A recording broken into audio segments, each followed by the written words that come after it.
Hi guys, welcome back to my channel. Before we start this video, press the subscribe button right now, like this video, and turn on the notification bell for more helpful tutorials.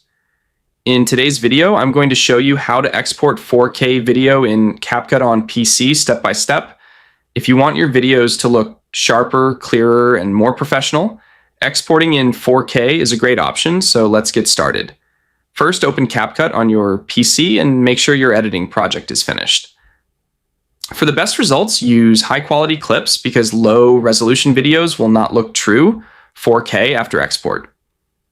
Once your project is ready, click the Export button in the top right corner of the screen. Now the Export Settings window will appear. Under Resolution, select 3840 by 2160, which is 4K quality. Next, choose your frame rate, such as 30 frames per second for normal videos, or 60 frames per second for smoother gaming and action videos.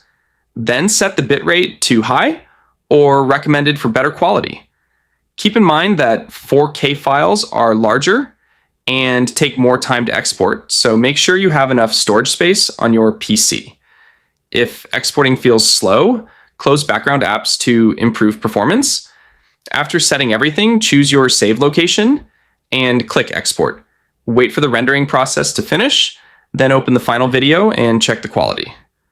4K export is perfect for YouTube, gaming videos, cinematic edits, and professional content because it looks much sharper on modern screens. That's it for today's video.